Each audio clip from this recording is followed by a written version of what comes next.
ساڵتان لێ بم کاتتان باش. ئەم ئێوارەیەم جیاوازە وەکو هەموو ئێوارە جیاوازەکانی دیکە کە تێمان پەڕانەوە، بەڵام ئەم جارە لە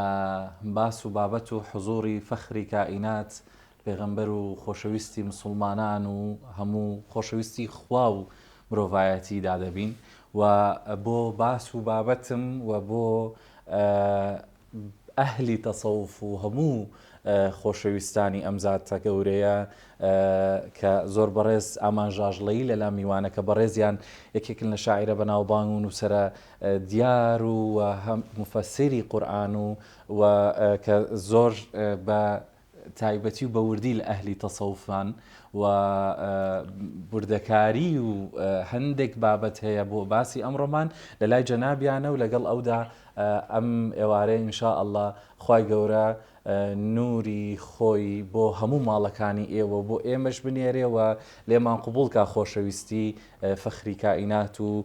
پێغەمبەری مسلمانان. مامۆستا زۆر بەخێر بێی، خۆشحاڵم لە نزیکەوە لەگەڵ جەنابتان دانیشم. الحمد لله رب العالمين. سپاس و ستایشی بێپایان بۆ خوای تەبارەک و تەعالی و داواکردنی درود و ڕەحمەت بۆ سەرجانی پاچی پێغەمبەری گەورەی ئیسلام صلی الله تعالی علیه و آله و سلم. بۆ جەنابیشتان سپاسێکی زۆر کە ماندوومان کردن، ئازێتان کێشە کاتی خۆتان تەرخان کرد لەم شاشە جوانەوە. زۆر سپاس بۆ ئێوە و بۆ جوهدەی کە کێشاتان لە خزمەتانە. بەڕێزی سپاس دەکەم. مامۆستا ئێوە وەک زانایەک، وەک کەسێک بە پێی ئەزمموی چەند ساڵی خۆتان و هەروەها لە نووسینەکانتان و پێی قەڵەمی خۆتان حەز دەکەم ئەم ئێوارەیە چەند باس و بابەتێکی تایبەت یاخود بۆ من چەند پرسیارێکی تایبەتم هەیە بیخەمە حزوری جەنابتان. سەرەتا دەمێت لە ڕەهەندی عرفانی و مەولودنامەدا بەهۆی هەم وەکو باسی سەرەکی بابەتەکەمان کە لەم ئێوارە پیرۆزەدا دەمێت لە جەنابتان بپرسم. مامۆستا لە ئەدەبیاتی تەسەوفدا کەسایەتی پێغەمبەری نازار محەممەد درودی خوای لەسەر بێ تەنیا پێغەمبەرێک نییە، پەیامبەرێک نییە. لە لای ئەهلی تەسەوف و لە عرفانیەتە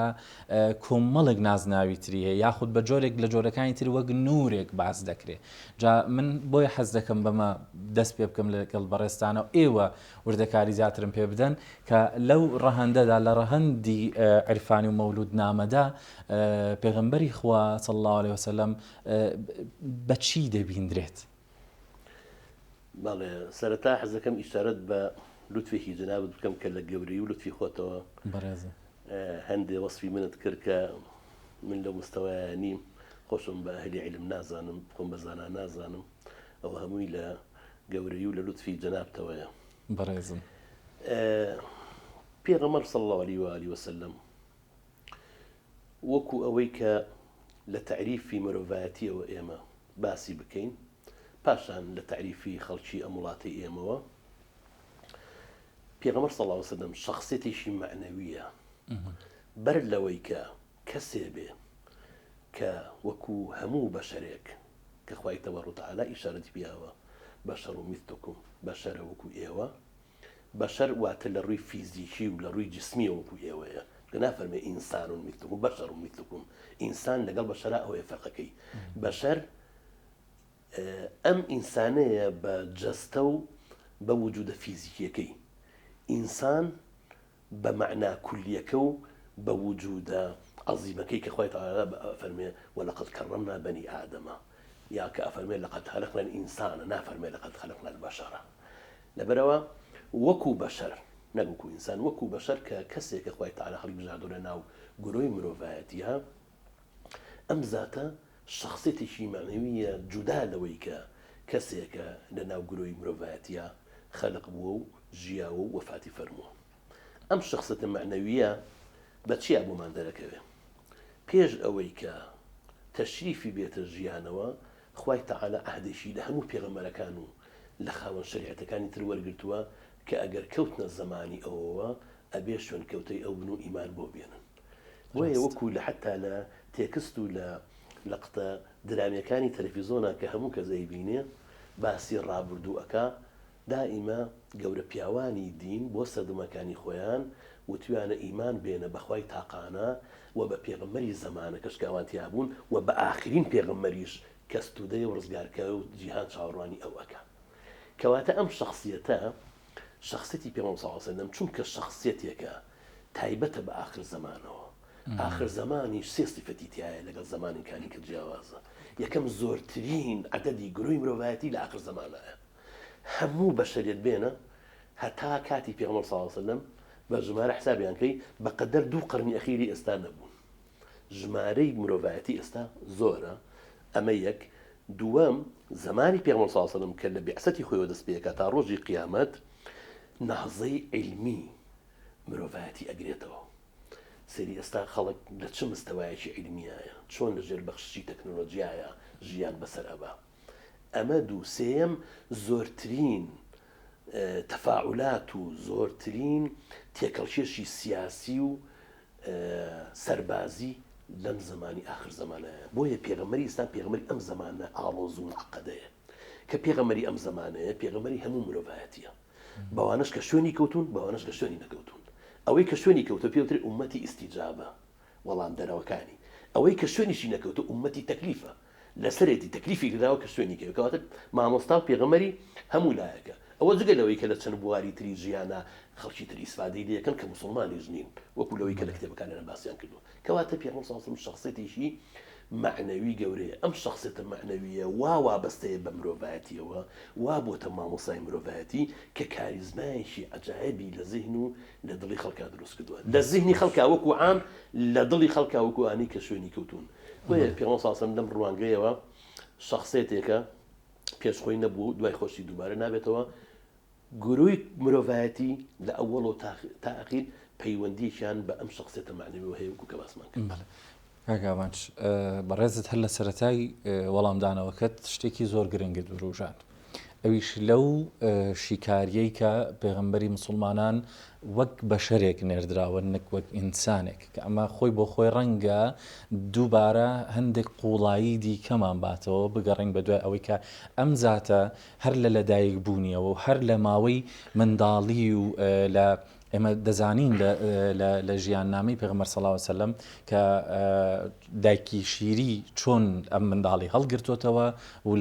لەبەرەوەی هەتیو بووە کەواتە دەکرێت بڵین چەند نمونە و بەڵگەیەکی دیکەش هەیە لەسەر ئەوەی کە پێغەمبەر صلی الله علیه و سلم بەشەرێکی ئامادەکراو بووە بۆ ئەم دنیاە و ناکرێت بڵین گیان نەکراتەوە لە مرۆڤایەتی بەڵام لەبەر ئەوەی ئامادەکراو بووە هەند نمونەی تریشمان هەیە بۆ ئەوە زاني چۆنە باسەکەت بێ ئەوە دەست پێ بکەین مرۆڤ بووە وەکو ئێمە بەڵێ یعنی بەشەر بووە وەکو ئێمە بەڵام لە قیاسی ئینسانیە هیچ کەسێک نەبووە بە پێغەمبەر صلی الله علیه و سلم هیچ کەسێک لەو ناچێت بەڵێ چونکە هەندێک شتیشی بۆ ڕەخسێنراوە بەڵێ بۆچی کە ئەڵێن بەشەر بووە بەشەر لە مەفهومی دینی و قورئانیە واتە پێکهاتە فیزیکیەکە بەڵێ بە کەسێک ئەگەر خراپەکاریش بێ هەر بەشەرە نوقسانیش بێ لە ڕووی عەقڵیەوە هەر بەشەرە بەشەر واتە کەسێکە دوو چاوی هەیە دوو گوێچکەی هەیە وەکو ئێمە ئەژی وەکو ئێمە ئەمرێ وەکو ئێمە زەواجەکە وەکو ئێمە ڕقی هەیە وەکو ئێمە خۆشەویستی هەیە ئەمە بەشەرە بۆیە کاتێک سەریکەهان کە ئێمە بەچی بزانین کە بەشەر سوورەتە خارجیەکەی ئینسانە سوورەتی فیزیایەکەی ئینسانە هەر لە قورئانە خوای تەعالا کاتێک کە حەزەتی جوبرائیل ئەنێرێ بۆ حەزەتی مەریەم کە مناڵێکی پێ ببەخشێ خۆ ئەو فریشتەیە ئینسان نییە خوای تەعالا چێ فەرمێ فتمثل لها بشرا سويا نافرمي فتمثل لها إنسانا سويا چونکە ئەوە لە شێوەی بەشەرە هاتووە ئینسان نەبوو ڕووکەشی دەرەوەی وەکو ئینسان هات بۆیە بەشەر یعنی ڕووکەشی دەرەوە بەڵام کاتێک هێتە سەر ئینسان وەکو باسمان کرد لە سوورەتی ئەتینا فەرمێ وەلەقەد خەلەقنا الئینسانە فی ئەحسەنی تەقویم بە باشترین و ڕێکخراوەترین وجود مەخلوق ئەم ئینسانەمان هێناوەتە سەر دنیا کەواتە ئینسان فەرقی چێ لەگەڵ بەشەرە بەشەر هەمومان ئەگرێتەوە ئەخەوێ هەڵەسێ نانەخوا ئەبێ پێغەمبەر صلی الله علیه و سلم بەشەر بێت چونکە ئەگەر بەشەر نەبێ خوای تەعالا کاتێکە زاتێک ئەنێرێ خۆ ناکرێ مەلایکت بێ کە لە جنسی ئێمە نەبێ نەتی ئەگەین نای لەگەڵیا تەفاعولەکەین ئەو خارجی وجود و بوونی ئێمە ئەبێ یەکێک بێ لە ناو خۆمانە بێ بۆی تێبگەین بۆی تەسی بۆی بتوانین وەکو ئەو لاسای ئەو کەین و تەقلیدیکەین و ڕێبازەکەی وەرگین بەڵام ناکرێ وەکو ئێمە ئینسانیت وەکو ئێمە بێت چکە بۆ ئەگەر ئینسانیت وەکو ئێمە بێ ئێمە ئایا ئەتوانین بەو هەموو ئەچی زەوجی هازەوە بەو هەموو پێشکەوتن تەکنۆلۆژیایەوە ئینسان ناتوانێت بچێتە مەریخ کەون 73 هەنێگەڵن 93 ملیار ساڵی ڕووناشی لێمانەوە دوورە ئاخرەکەوەی کە تەوان تا ئێستا کچاپ کراوە ئەی ئەگەر بێت و ئەمە هەمووی عالەمی مشاهدەی ئاسمانی یەکەم بێ ئەی چۆن حەوت طەبەقەی ئاسمان ئەبڕێ وەکو مەولەوی ئەفەرمێ کە هاتەوە چوو بوو دی بیستی دریا کریا دریاوە ڕۆی چوو هەموو شتێکی بینی هەرچی پرسیارەیە کردی وەڵامەکانی درایەوە دریاوە هاتەوە ئەڵقا هەر ئەلەریاوە ئەو دەرگایی کە یەکەم جار چوو بۆ دەرەوە بەرەو ئاسمان بە بوراق لەگەڵ حەزەی جوبرایلە کە هاتەوە ئەڵقەکەی هێشتا وەنی کە دەرگاکەیتەوە داکرێتەوە ئەڵقەکان تۆزێک حرەکە دەکات لە خێرایی ئەمە کوا هیچ ئینسانێک دەتوانێت ئەمە بکە کوا ئینسان وکو تۆ جەنابەت فەرمووت ئەوەی کە سنی شەغەکرێ کە هەرچی پیس و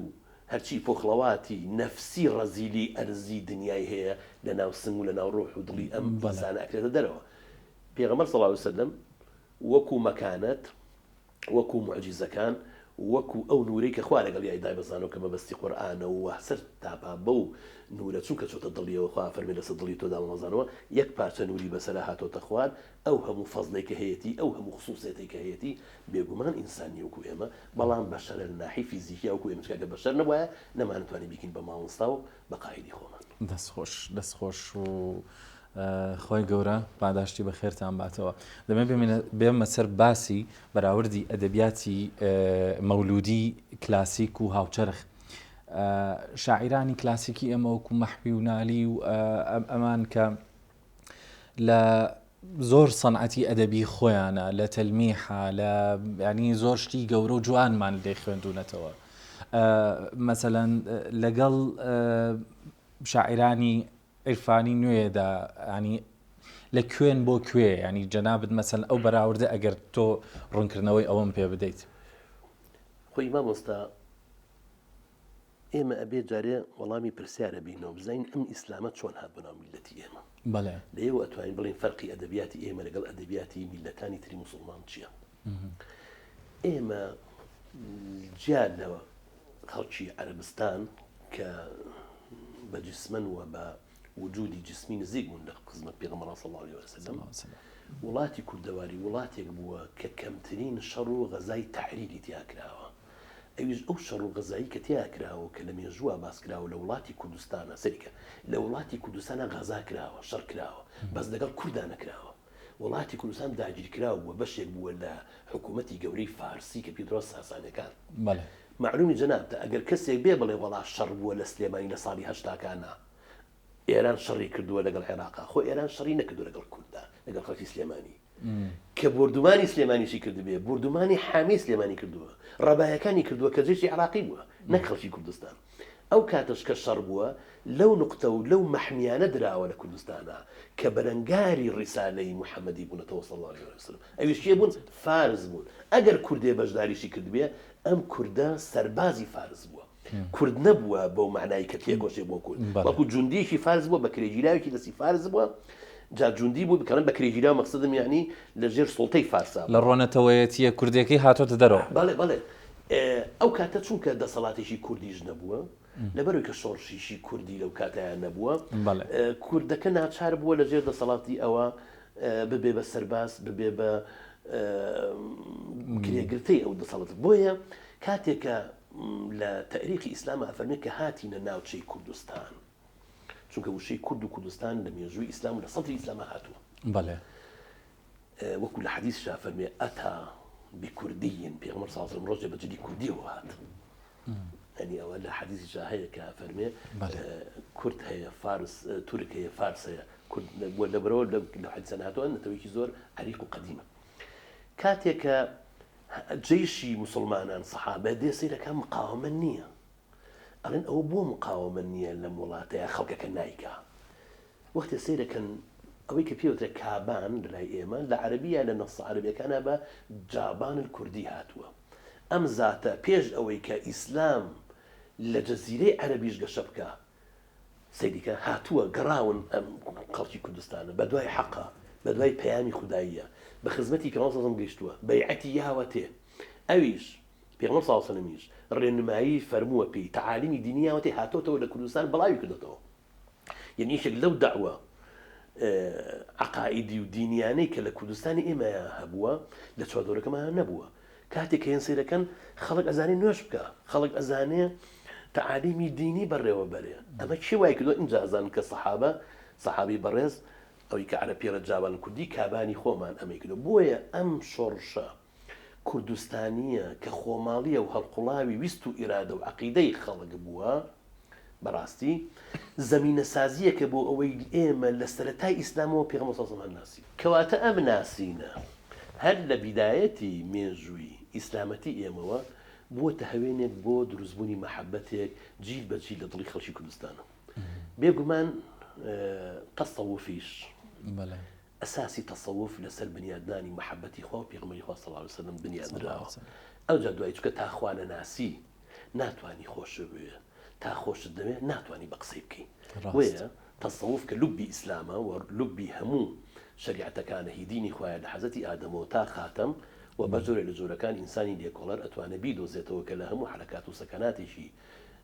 ئیماندارانە تەسەووف حوزور و وجودی تەواوی هەیە. لە وڵاتی ئێمەشا کە دین بەو شێوەیە پێشینەیەشی زووی هەیە تەسەووف زوو هاتۆتە ناو کۆمەڵگەی ئێمەوە و بە تەبیعەتی حاڵ بە فیترەت خەڵکی ئێمە هەمووی سۆفی بووە. مناڵێک تەسەووفاتی سۆفێتی کردووە تا ئەگا بەوەی ئەم هەموو مەدرسە گەورەی عالەمی ئیسلامی کە کوردستان پایتەختی عیرفانی دنیایە بەوەی حەزەتی مولانا خالیدەوە کە کەسانی وەکو عەبدولقادری جەزائیری لە جەزایرەوە هاتووە بۆ خزمەتی ئاخر عولەمای ئەم دینە کە مجتهد في المسائل لمسها إذا دعاه مجتهد لمسائل نما ولا عالم إسلامية ابن العابدين دمشقية كتل بحضرتي مولانا أبو دبروا إما بم ميجوا معنوا بم حضور معنا ناو مجتمعي إسلامية جورترين خدمت من بأدبياتي مدحي بيغمبر صلى الله عليه وسلم كدوا كما تحدى وعلم لهيج قوم لهيج ملتي كتيرا بوشي نبوة كشاعر مانية لكردستان شاعرمان نییە بە جۆرێ لە جۆرەکان بە بەیتێک بە ئیشارەتێک مەتحی پێغەمبەر صلی الله علیه و سلم نەکردبێ و باسی ئیسلامی نەکردبێ. ڕاستە دەستەکانتان خۆش بێت. اینجا کەواتە دەمەوێت هەم ئەگەر وەک نمونە بێ و هەم وەکو باسیەوەی شاعرانی کلاسیکی ئێمە و تەسەووف لە شاعری کوردیدا سەوەکو بەڕێزت باست کرد کە زۆر تایبەتمەندی خۆی هەبووە پێگەیەکی باشی هەبووە. بەڵام چین ئەو شتە زۆر بەرز و قوڵانی کە پێشکەش بە پێغەمبەری موسڵمانان کراوە و هەروەها دووبارە وەکو یەکەم پرسیارم دەڵێمەوە چونکە لێرە ژەر هەست دەکەین کە نورێکی تایبەتیە بۆ لە باسکردنە لێرە چۆن کاری لەسەر کراوە بەهۆی ئەوەی کە بەهۆ کاری ئەوەی کە شاعرانی ئێمە هەڵقوڵاوی مەدارسی علومی شریعەت و علومی طریقەتن بەیەکەوە هەمویان دوو جەناحین بوون بە دوو باڵ خزمەتی ئەم دینیان کردووە بەلایان کردووە لە دەریای ئیسلامە. سەیرەکەی شاعرانی ئێمە هەر هەمویان ئەم مەحەبەتیان لە شعرەکانیانە ڕەنگ ئەداتەوە. یەکەم شاعری مەدرسەی کلاسیکی کرمانجی باشوور کە نادیە بزانە چۆن وەسی پێغەمبەر صلی الله علیه و سلم کە ئەم عشق و مەحەبەتە چۆن ڕەنگ هاتەوە لەگەڵ پێشکەشکردنی مەحەبەتە بە ناوی کوردیشەوە مەحەبەتی کورد ئەگوازێتەوە بۆیە کاتێ لە حوزوری پێغەمبەر صلی الله علیه و سلم ئەفەرمێ ئەسیری سیلسیلەی بەندی مەهاری سەرقەتارت بم کە دەمکێشێتە ڕەوزەی حەی وەکو مەجنونی دێوانە چ ڕەوزە ڕەوزەی جەنەت چ جەنەت جەنەتی قوربەت چ قوربەت قوربەتی ڕاحەت چ ڕاحەت ڕاحەتی جانە ئەگەرچی کوردی دووری شارە زۆری قەسوەتم ئەمما وەسیلەم طەیبەیە و حیلمی شەفیع و فەزلی مەنانە. بزانە ئەگەرچی کوردی دووری شارە زۆری قەسوەتم هەرچەندە من تاوانیکە بزانێ من کوردم ئینجاڵی خەڵکی وڵاتێکم لە چاو تۆیە کە لە حوزوری تۆیان ئەوە نێ ئەڵێ ئەگەر نادیە فەرمێ لە خەوفی تەڵعەتت ڕۆژ هەر وەکو شێت بە ڕوو زەردی هەڵات و کەوتە کێوان ڕۆژبە و هەموو جوانیە خەجاڵت بوو بۆیە وازت هەڵگراوە لەبەر جوانی تۆ ئەیژە لەم خەڵکی وڵاتی کوردەوارین بەس کوردستان و هەموو شوێنەکانی کە لە حوزوری تۆیە ئەی مەدینە قەسوەتی لێبارێ چونکە مەرکەزی ڕەحمەت تۆی لەیەوە هاتووم ئەگەر چی خەڵکی ئەوێم بەڵام کوردایەتی و ئیسلامەتی خۆمم هێناوە تیێڵێ لە شعرەکەیە وەسیلەم ئەو وەسیلەی کە ڕوونیە بێمە خزمەتی تۆ هەر حلم و هەر شەفاعەتی تۆیە و لەگەڵ فەزلی خوای تەعالایە کە منی هێناوەتە حوزوری تۆ ئەمە دەعوەیە کە بۆ هێنانی کورد بۆ ناو ساحەی مەحەبەت و عیشقی نەبەوی صلی الله عليه وآله وسلم هەروەها مەحویمان هەیە ئێمە مەحوی ئەفەرمێ من ژیانم چونکە لە تۆ دوورە ویساڵم بەسراوەتەوە بەگەیشتن بە تۆ کە مردنە لە شعر بەناوبانکەیە قوربان فەرمێ هەتا قامی قیامەت ئاهواویلە ئەوان لەیلا بە ڕۆژی حەشر داوا دەیدیقا مەحوی هەتا قامی قیامەت ئاهواویلانەکەم چی بکەم عیشق و مەحەبەت وای دەیەکە ئەفەرمێ هەتا ئەو ڕۆژی کە ئەمرم وێمە قیامەت هاوار و واویلا و شین نەجێڕم چی بکەم چونکە لە قیامەتە بە خزمەت تۆکەم جا هەرچیەکم لێ مەسیرم قەیناکە مهمەوەیە کە ئەو فەرمی پێغەمبەر صلی الله علیه و سلم لە قیامەتە لای تەرازەکە وەستاوە بێخودمان هەیە بێخود بڕعی کوردە بڕعیەکێک لەو شاعیرانی کە هەرکە لە محەبەتی پێغەمبەر صلی الله علیه و سلم تووشی جەزبە بوو وەفاتی کردو بە شەهید حسابە ئێستا لە بەدرە گۆڕەکی لەگەڵ شوهەدای بەدرە بڕعی کوردی پێوترێت بێخود کە ئێوە ئەزانن چی ئەکا تەنانەت محەبەتی پێغەمبەر صلی الله علیه و سلم ئەبەستێتەوە بە تەجەلای خوای تەعالی لە کەونا کە ئەفەرمێ ئەم شعرش حەز دەکەم ئیشارەت بەمەی مەحوی بم زۆر عاشقانەیە ئەفەرمێ هەتا تەجەلی خوددا لە عالەما بکە زوهور هەتا گەورەی و عەزەمەتی خوا دەرکەوێ هەتا تەجەلی بکە ئەم عەزەمەتی خوای تەعالی دنیایە بە ئاگری گوڵی چەمەن چیا ببێتە کێوی توور فریشتە و ئادەمی ئەڵێن هەتا ئەبەد لە خوار و ژوور سەڵاتی حەق لەسەر شەهێ کە شەق ئەکا قەمەر لە دوور سەلامی حەق لەسەر مەهێ کە ئەسپی خۆر لە غارەکە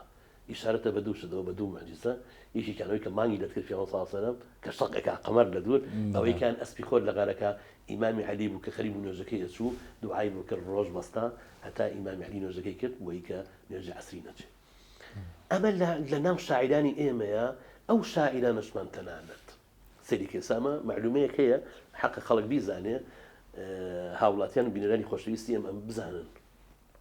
کە حتا ئەو شاعیرانەی بە دینی نەناسراون لە فەزایەکی دینیان نەبوون شعرەکانیان تایبەت نییە بە دینداریەوە لە ناخی خۆیانە فیترەتی تەسەووف و عیرفانی و محەبەتی پێغەمبەر صلی الله علیه و سلم حضوریە بووە من دوو لەو کەسانە ئێنمەوە کە لەو شاعیرە گەورە و بەڕێز و ئازیزانە کە لە وەسەتی ئەدەبیات بە شاعری دینی نەناسراون یەکێ لەوانە مامۆستا بێکەسی شاعیرە مامۆستا بێکەس شعرەکانی کە سەیریکەی حتا ڕەخنەشی تایە لە ئەعلامی دینی لە شێر لە مەلا وەختێکە وردەبیتەوە ئەم زاتە دژایەتی دین ناکە دژایەتی شێخ و مەلا ناکە دژایەتی ئەو کەسە ناکە کە دیجارەتیان کردووە بە ساختە هاتوونەتە ناو وەسەتە دینێکەوە ئەژینا لە شوێنێکە حەبسەخانی نەقیب ئەیژێڕێتەوە ڕەزا و ڕەحمەتی خۆیان لێبێ ئەفەرمێت بە موناسەبەتی مەولودی پێغەمبەر صلی الله عليه وسلم لەو قۆرێشکا و ئێستا ئەم لە سوورەکەی سلێمانیە گەڵێکی وەسەتی عەقاریە لەوێ خەڵک چوون بۆ سەفرە و سەیرانیان کردووە خەڵک بە ڕۆژێکی گەورە وی خۆشی و شادیان گێڕاوە لە ڕۆژی مەولودا ئەفەرمێ کە سەیرم کرد بێکەسی شاعیر هەڵە بەزێتەوە و تووشی حاڵەتێکی جەزبە و حاڵەتێکی جنون بووە زۆرم ناسەیر بوو دوایی کە حاڵەتەکە تەواو بوو ئەنە بانم کردم فایقە فەنی مامۆستایەکە زای فایقە وتم فایقە فەنی ئەوە مەز بووی لەم ڕۆژەیە خواردبووتەوە وا بەو شێوەی حەرەکاتانە کرد فەرمینە وەڵڵا من چۆن ئەخۆمەوە لەم ڕۆژەیە تم ئەی بووە دەکرد فەرمی وەڵڵاهی حەبسەخان عشق و محەبەتی پێغەمبەر صلی الله علیه و سلم لێیان بەدەست خۆم نەبوو ئاوام کرد لە تاو محەبەتی پێغەمبەر صلی الله علیه و سلم ئاوام لێ هاو ئەوە جەنابی بێکەس هێمنی شاعیرمان کە ئەویش هەر بە شاعیرێکی نیشتیمان پەروەر و نەتەوەی ناوزەت بووە نەگووکو کەسێ پەروەردەی وەسەتە دینی و حوزرەکە بێ و شعرەکانی تایبەت بێ بۆ ئەوە پوچیشی هەبوو بووکە ئێجرێتەوە ئەڵێ من مامۆستا هێمنی خەزوری خۆم بینی لە ئەواخری تەمەنیا کە لای ئێمە بوو شەو ڕۆژ ئەگریا ئەیوت خوایە تۆ لەم هێمنە خۆشەبی خوایە لەم کەسە خۆشەبی خوایە هەموو تەمەنم بەزایە ئەچووە کە لە خزمەتی تۆیان نەمبردۆتە سەر لە خزمەتی محەبەتی خوا پێغمبەری خوایە لافەرمێ کە وەفاتی کرد خەزورم دوای هەفتەیە دەڕۆ چەند بە خزمەتی پێغەمبەر صلی الله علیه و سلم گەیشتم لە خەوا مۆمێکی بەدەستەوە بوو فەرمی وتم یا رسول الله صلی الله عليه وسلم ئەو مۆمەت بۆ چیە و چیەوە فەرمی ئەوە بۆ هێمنم هێناوە ئەم مۆمە پێشکەشی هێمنیەک بزان کەواتە خەڵکی ئێمە لە ئەساسە لە فیترەتیە هەر هەمووی سۆفی بووە سۆفی بۆ معنایی کە هەر هەمویان تواونەتەوە لە مەحەبەتی خۆ پێغمبەری خوا صلی الله عليه وسلم بۆیە ئەم وڵاتە کە یەکەم وڵاتی ئێمە لە دنیاە پایتەختی مەولودی ئێمە کە لە هەولێری ئێمەوە مەولود دەستی پێکرد و ئەو مەراسیمە هەڵبەتە مەولود لە هەندێک شوێنە کە لە قورئان ئیشارەتی پێکا فەرزە لە هەندێک شوێنە سنەتە لە هەندێک شوێنە مباحە مەولودی پێغمبەر صلی الله عليه وسلم یەکێکە لەو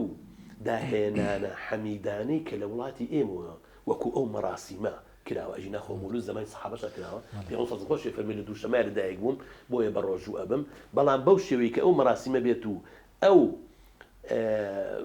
نەسانەی قورئان کە ئەمری پێیەکە و ئەو نەسانی کە حەدیث ئەمری پێیەکە بۆ سوپاس و ستایشی خوای تەعالی بەرامبەر ناردنی ئەو پێغەمبەر صلی الله عليه وسلم بۆ یەکەم جار لەو مەراسیمە لە هەولێر و لە کوردستان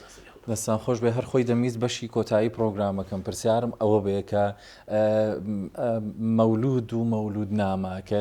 بەتایبەت لە شارەکانی هەولێر و سلێمانی زۆر گرنگی پێدەدرێ و زۆریش گفتوگۆی لەسەرە لە ئێستادا لەم ئاخیرانەیە هەندێک کەس دەڵێ کە نابێ ببێ هەندێک کەس کە دەڵێ ببێ و بە کۆی گشتی بەڕاستی ئەوەندەی کە بە دوواداچوون دەکەی من هەر بۆ پێشم بەرنامەیە لە چەند کەسێکی بەتەمەن و قەدیمی شارێکی خۆبان پەیوەندیم لەگەڵکردن بۆ ئەم بەرنامەیە بچەند پرسیارم کردو بابەتی گێڕانی ئەو بۆنە تایبەتە مەولود نامە خوێندنی مەولود نامە لێم پرسیینەوە ئێستا ینی گلەی کەسانی بەتەمەن بوون گلەی ئەویان هەبوو ئەیان وەک جاران نەماوە ئێمە زۆر تایبەت گرنگیمان پێدەدا جا دەمێ ئەوە بەڕێزت لە کۆتایی باسی گرنگی ئەمەم بۆ بکەی و لەم مانگەیە لە هەمویان چۆنە و ئەو گزارشت و تەسەوفانش کە دەوترێ بژاردەی چی بەڵێ مامۆستا جەناب تو بینەرانی خۆشەویست بزانن کە ئەو کەسانی کە ئەڵێن مەولود بیدعە و جایز نییە بە هیچ شێوە تێنەگەیشتون نە لە ئەسڵی ئیسلام نە لە نصوصەکان خۆی مشکلی ئێمە ئەوەیە کاتێک هێشەیە لە کتاب و سنە کاکە کتاب و سنە بە فەهمی تۆ هەیە هاتووی پێمەفرۆشی نەک ئەسڵی کتاب و سنە ئەو تێگەیشتنێکی سەقەتی هەیە کە ئەو تێگەیشتنە هاوردەیەکی وڵاتی ئێمە نیە تەواان ئەو وڵاتانەیە کە مەحەبەتیان بۆ پێغەمبەر صلی الله عليه وسلم نەبووە کە کاتی خۆشی عەزیەتیان ناوە کە دواییش حەرەکاتی عسکەری و سیاسیان زدی شوێن کەوتەی ئەو پێغەمبەر صلی الله عليه وسلم دروست کرد و بە ناوی دینەوە کە دەستی شوێنانی تر بوون ئەجینا بدعة ئەوەیە مامۆستا بە هەم خەڵک بزانن بدعات کە ئەوەی کە پێغەمبەر صلی الله عليه وسلم فەرمێ كل بدعة ضلالة کە بە ئەوەش ئەو حەدیثەش تێنەگەیشتون كل بدعة ضلالة واتە هەموو بدعەیەکی خراپ سەر لێ تێکچوونە بدعەی خراپ چییە چۆن بدعەی خراپ لە بدعە هەر پێغەمبەر صلی الله عليه وسلم لە تەخسیسی ئەم حەدیثە کە لە حەدیثی کە فەرمێ هەر کەسێک بل سن في الإسلام سنة حسنة فله أجره وأجر من عمل بها إلى يوم القيامة ومن سن في الإسلام سنة سيئة باوانا زال أو سنة مقصي سنتي في الله صلى الله عليه وسلم مقصي داهنان كفرمي سنة سيئة سنة سيئة هركس سنتي شي خلافي شي كرت داهناني كرت تاوانكي أو خلقش كيكاتان لملي أوا شو مزانين أما بدعي حميدية يا بدعي سيئة هرشتي لقال أصلي إسلام أنا قنجا زياد كلابو إسلام أو بدعي حسنانية بدعي حميدانية وبدعي قبيحية أميك حزتي عمر كردي وتشنهاشت كيساكريا جمع قرآن علمي حديث علمي وصول هيك لزماني في صلى الله عليه وسلم ترشيشتك في صلى الله عليه وسلم باسينا كربيه معناها أولية كجائزني كحرامة صحابة خدمتي في غمرة صلى الله عليه وسلم تشي داني سي مجلس الريقات شيرين بخشته خوي لخدمتي أبوها هبو دقيق مولوب إما كإستاذ الكوتينتو في الإسلام بويسير إن جاء إما تشي أكين سيدك ميكانيزم جاهل قال أصلي عبادة إما لمولوتي أكين قرآن خوينين كفرزة باسی پێغەمبەر صلی الله علیه و سلم کە واجبە مسلمانان تێگەێنین زیاتر لە دینەکەیان ئەمانە هەمی فەرز و واجبن نانەین بە خەڵکی سنەتە باشە میکانیزمەکە ئەمەیە کە ئێمە دانیشتوین ئەم عیبادەتە ئەسڵیانە ئەکەین کامەیە بیدعە جا خوای تەعالی لە قورئان فەرمێ بە وشتر و بە پێ بڕۆن بۆ حەج کەواتە بە تەیارە حەجەکە دروست نییە بیدعەیە تەیارە نا میکانیزمە چوون بە تەیارە یا تۆ بە پاس ئەڕۆی یا بە پێ مهم وەیە بگەیتە حەجەکە و لە ناو حەجەکەیە ئەگەر تەوافی زیاد بکەی یا شتێکی تر بکەی بێتە بیدعە ئێمەش ئەگەر لە ناو مەولودەکانمان شتێکین زدی ئیسلام بێ بەڵێ بیدعەیە بەڵام کۆبوونەوەی ئەم خەڵکە لەم زروفەیە کە خەڵک دوور کەوتۆ لە پێغەمبەر صلی الله علیه و سلم کە پێویستمان بە وعی دینیە کە پێویستمان بە سنەتە شیرینەکانیەتی بۆ پێکەوە ژیان بۆ تەبایی واجبیشە لەسەر مەرکە مەولود بجێڕین بۆیە بە قسەی ئەو کەسانە هیچ نەکرێ الحمد لله وڵاتی ئێمە هوشیارن ئەزانن کە ئەمە فکرێکی هاوردەیە فکرێکە لە جنوب و هاتۆ علاقی بە خەڵکی کوردستان و بە ئێمەی مسلمانی حەقی کوردستان و نەکە ئێمە صاحبی ئیبن سەلاحی شارەزورین، ئێمە صاحبی ئیبن خەلەکانین، ئێمە صاحبی مەولانە خالیدین، ئێمە صاحبی ئیبن کەثیرین، هەتا ئیبن تەیمیە خۆی ئەڵێ مەولود بجێڕن مەولود شتێکی چاکە خۆمە بەقسەی ئیبن تەیمەش ناکە لەمانە لەبەرەوە وڵاتی ئێمە الحەمدوللا دەوڵەمەنە مستەغنیە لەوەی کە لە خەڵکی ترەوە دین وەرگرێ علەمای چاکمان هەیە هەزاران ساڵەکە ئێمە ئەم مەولودیان کردووە هەموو علەمای ئەتقیا مەشایخی طریقەت هەمویان پیاوی گەورە و ئەعلامی گەورە و عارفی گەورەی ئەم دینە بوون. جا من حەزەکەم لە ئاخیرە ئەگەر مەجال ما بێ بەدڵنیایی و کاتی ئەوە مێشتۆتەوە مامۆستا شەهرای مەنسووری کردێتی بە قەسیدەیەکی بەدڵنیاییەوە کاتی ئەوەم هێشتۆتەوە بۆیە دەمەوێت کۆتاییمان ئەوە بێ کە بەڕێزت پێتان منیش لە خزمەت شاعرانی کووردا وەکو خزمەتکارێکی ئەدەبی کوردی وەکو شاگردێک و غوڵامێکی بەرقاپی شاعرانی کورد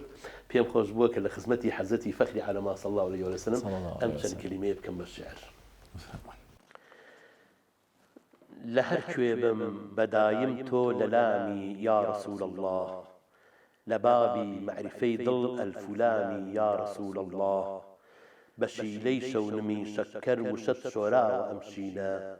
کە وەک شانەی عەسەل شیرین کەلامی یا رسول الله لە چۆڵی بێکەسیدا گەر حوسەینی دوور لە زەمزەم بم شەرابی ڕۆژی سەختی کەربەلامی یا رسول الله لەکن ڕەوزەت بەعەینی عەبدی بێکەس تێگەیشتم کە بەحەق گەورە و کەسی عەبد و غولامی یا رسول الله لەگەڵ دەنگی سوئالی ڕۆژی عەرز و کەشفی ئەرواحا لە بۆ جوابی ئەلەستم تۆ بەلامی یا رسول الله